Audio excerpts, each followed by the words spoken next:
Hi, happy Wednesday and welcome to Torah Today with me, Chavi Rappaport.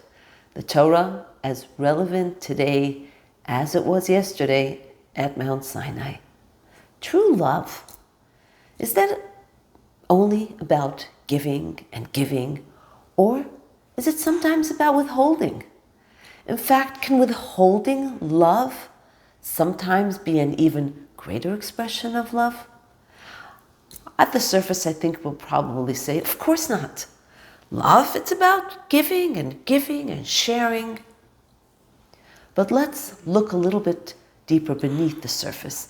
Parshat Ki Tisa tells us of one of the darkest moments in our history. The Jewish people have sunken to an all-time low and are dancing in front of a golden calf, thinking that Moshe is not returning after 39 days to be their leader. And Moshe comes down and is horrified. They have just received the Torah, the Luchot, and it says, I am the Lord your God, you shall not serve any other gods. And here, look what they have done. And Moshe shatters the Luchot, the tablets. How could he do that? The tablets, the handiwork of God, they weren't his to destroy. And was this a reaction in a fit of rage? What is the message to Jewish people? Let's understand. Moshe was sending a very strong message, actually. The Jewish people received the tablets.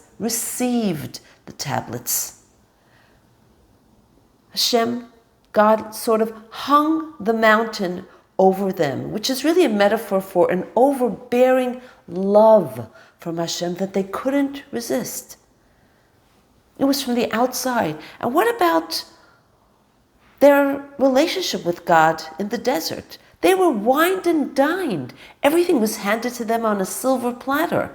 The manna, the meat they got, the water from the well of Miriam that traveled along with them, the clouds of glory that washed their clothing, the splitting of the sea, even, as we said before, Matan Torah, the giving of the Torah. Again, it was descended upon them.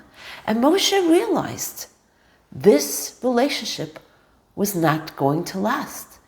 And the proof was right there. They hadn't owned it. They hadn't experienced it by doing anything for it. And so it all crumbled. And therefore Moshe broke the Luchot. Now for the first time, they had to internalize a message, seek their own truth, and yearn to rectify their relationship, their bond, and create that eternal bond with Hashem. And that is why it would surprise us so much to know that the Torah ends with relating the passing of Moshe and describes there was never a Navi, a prophet like Moshe, ever to rise in the Jewish nation. V'lo kam b'Yisrael Navi k'Moshe, asher yida'al Elokim panim b'panim. There was never such a prophet that Hashem spoke to him, so to speak, face to face. At any time, he was able to converse with Hashem. And it goes on to describe and the wonders that Moshe did. And the last few words, Le'enei kol Yisrael. And Rashi, the 11th century commentary, explains, what is this that he did before the eyes of the Jewish people?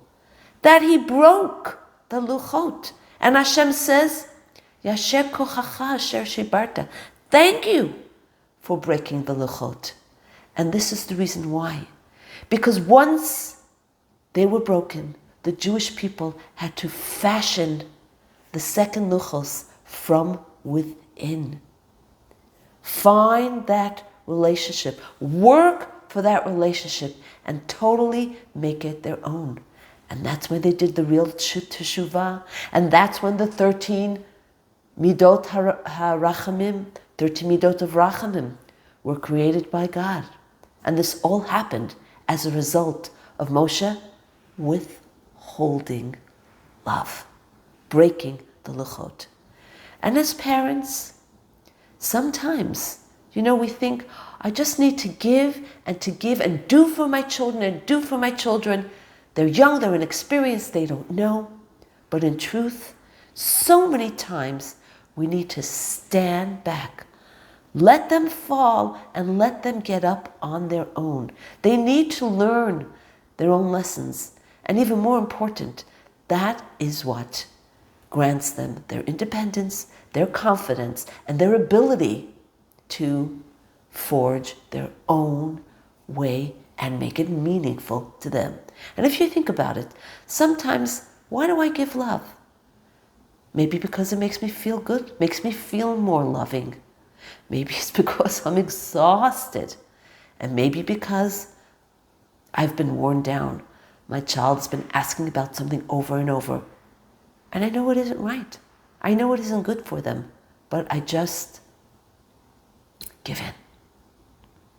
So let's just remember that. Withholding love sometimes is our greatest expression of love. And let's not be afraid to not always be in that space of giving. Have an incredible day.